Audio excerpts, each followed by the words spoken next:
अस्सलाम वालेकुम। आज है जुमेरात, जुलाई की 23 तारीख। अगर आप पहली बार हमारी चैनल से जुड़ रहे हैं तो सब्सक्राइब जरूर करें ताकि आप रोजाना देश दुनिया की खबरों से बाखबर रहें।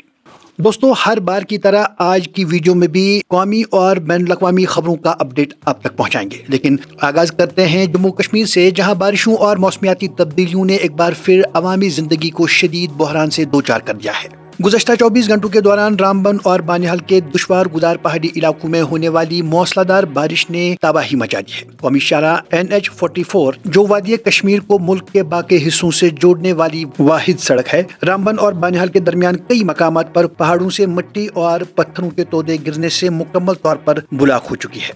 शाहराह पर दोनों जानिब हजारों की तादाद में मुसाफिर गाड़ियां, मालबरदार ट्रक फंसे हुए हैं। इंतजामिया और डिजास्टर मैनेजमेंट की टीमें मौके पर मौजूद हैं, लेकिन मुसलसल गिरते हुए पत्थरों और बारिश के बाइस मलबा हटाने के काम में शदीद दुश्वारी पेश आ रही है। हुकाम ने शहरियों को सख्त हिदायत की है कि सूरत हाल बेहतर होने तक शाहराह पर सफर करने से मुकम्मल गुरेज करें। इसी दौरान एक इंतहाई तशवीशनाक वाकया जम्मू पुंछ शाहराह पर पेश आया, जहां सीनियर सियासतदान और रुकन पार्लियामेंट मियां अल्ताफ अहमद एक होलनाक हादसे में मौजज़ाती तौर पर महफूज रहे। मियां अल्ताफ जब अपने इलाके का दौरा कर रहे थे तो अचानक पहाड़ का एक बड़ा हिस्सा सड़क पर आ गिरा। मलबे और भारी पत्थरों की जद में आने से उनकी गाड़ी को शदीद नुकसान पहुंचा, लेकिन खुशकिस्मती से मियां अल्ताफ और उनके साथी बिला खराश महफूज रहे। अब रुख करते हैं लद्दाख का, जहां जुलाई के इस महीने में कुदरत का अजीबोगरीब रंग देखने को मिल रहा है। जहां दोस्तों लद्दाख के ऊंचे पहाड़ी दरों, बिलखसूस वारीला और पेंसिला पर गैर मुतवक्का तौर पर ताज़ा बर्फबारी का सिलसिला शुरू हो गया है। गर्मियों के मौसम में इस ताज़ा बर्फबारी ने जहां सियाहों को हैरान किया है, वहीं मकामी आबादी के लिए सर्दी की लहर और सड़कों पर फिसलन का बाइस बन गई है। माहिरीन माहौल इसे हिमालयाई खिते में मौसमियाती तब्दीली का एक खतरनाक इशारा करार दे रहे हैं। दोस्तों, कुदरती आफात का सबसे दर्दनाक मंजर इस वक्त आसाम में देखने को मिल रहा है। यहाँ रियासत आसाम में सैलाब और शदीद बरसात ने तबाही की नई दास्तान रकम कर दी है। महज 24 घंटों के अंदर आसाम के मुख्तलिफ अजला में डूबने और सैलाबी रेलों की वजह से 21 अफराद अपनी जानों से हाथ धो बैठे हैं, जिसके बाद इस सीजन में सैलाब से मरने वालों की कुल तादाद 31 तक पहुँच गई है। ब्रह्मपुत्र नदी का पानी तमाम हिफाजती बंद तोड़कर देहातों में दाखिल हो चुका है और लाखों अफराद अपने घर बार छोड़कर इमदादी कैंपों में पनाह लेने पर मजबूर हैं। फौज और NDRF की टीमें रेस्क्यू ऑपरेशन में मसरूफ हैं, लेकिन पानी की सतह में मुसलसल इजाफा इमदादी कामों में बड़ी रुकावट बना हुआ है। अब बढ़ते हैं मुल्क के सियासी मैदान की तरफ, जहां इस वक्त जबरदस्त हंगामा आराई और अहम पेशरफ्त देखने को मिल रही है।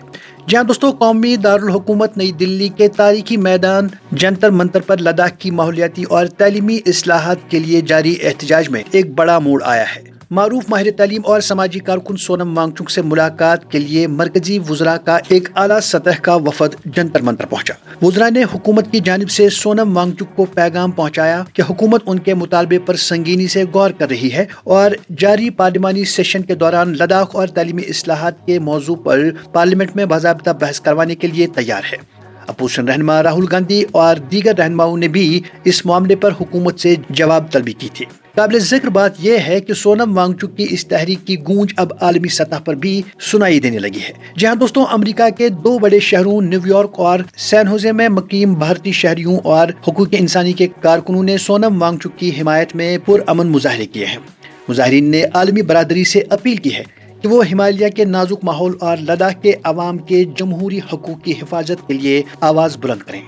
दूसरी जानिब नई दिल्ली की सड़कें शदीद सियासी कशीदगी का मरकज बनी रही, जहां दोस्तों अवामी मसाइल और जमहूरी हकूक के हक में निकाले गए एक पुरअमन जुलूस पर पुलिस की जानिब से किए गए शदीद लाठी चार्ज और तशद्दुद पर अपोजिशन जमातों में शदीद इश्तियाल फैल गया है।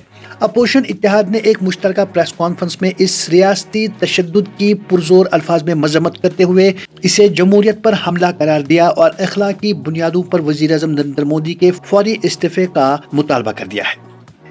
अगली खबर में बात करते हैं अमलो कानून और एंटी करप्शन कार्रवाइयों की। तो श्रीनगर से एक बड़ी पेशरफ्त सामने आई है, जहां इकोनॉमिक ऑफिसर्स विंग ने श्रीनगर बैन अवी हवाई अड्डे पर मुलाजमतें दिलाने के नाम पर होने वाले एक बड़े जॉब स्कैम की तहकीकात मुकम्मल कर ली है।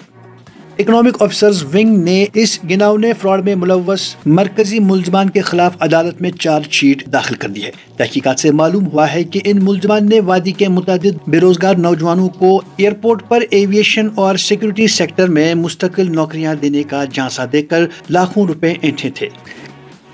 اب رخ کرتے ہیں بین الاقوامی افق کا، جہاں مشرق وسطیٰ میں جنگ کا دائرہ خطرناک حد تک پھیل رہا ہے۔ جہاں دوستوں امریکی وزیر خارجہ مارکو روبیو نے ایک پریس بریفنگ میں شدید انتباہ جاری کرتے ہوئے کہا ہے کہ اگر ایران کو آبنائے ہرمز کی بین الاقوامی بحری گزرگاہ پر کنٹرول حاصل کرنے دیا گیا تو یہ عالمی معیشت اور بحری تجارت کے لیے ایک خوفناک اور خطرناک مثال قائم کر دے گا۔ اسی تناؤ میں مزید اضافہ کرتے ہوئے امریکی وزیر دفاع نے تہران کو اب تک کی سب سے سخت دھمکی دے دی ہے۔ امریکی وزیر دفاع نے کہا کہ اگر ایرانی افواج یا ان کے اتحادی ملیشیاؤں نے خطے میں امریکی بیسز پر حملے جاری رکھے تو امریکہ اس کا جواب زیادہ تباہ کن انداز میں دے گا۔ اسی دوران امریکی صدر ڈونلڈ ٹرمپ نے ایک بیان جاری کیا ہے جس میں ٹرمپ نے دعویٰ کیا ہے کہ ایران اس وقت امریکی دباؤ کی وجہ سے معاہدے کے لیے بھیک مانگ رہا ہے اور تہران نے ابھی امریکہ کی اصل طاقت دیکھی ہی نہیں ہے۔ ٹرمپ کے اس بیان پر عالمی سفارتی حلقوں میں زبردست تحفظات پیدا ہو گئے ہیں۔ اور آخر پر ایسوسیٹڈ پریس کی طرف سے ایک زبردست انکشاف سامنے آیا ہے کہ ڈونلڈ ٹرمپ نے ایک ایسے دفاعی و ایٹمی معاہدے کے خاکے کی منظوری دے دی ہے جو ممکنہ طور پر سعودی عرب کو اپنی سرزمین پر یورینیم کی افزودگی کی اجازت دے سکتا ہے۔ تو ناظرین، یہ تھی آج کی بڑی اور اہم خبریں۔ اگر آپ چاہتے ہیں کہ ہر روز آپ تک اسی طرح سے دیش اور دنیا کی تازہ ترین خبریں پہنچیں تو چینل سبسکرائب ضرور کریں۔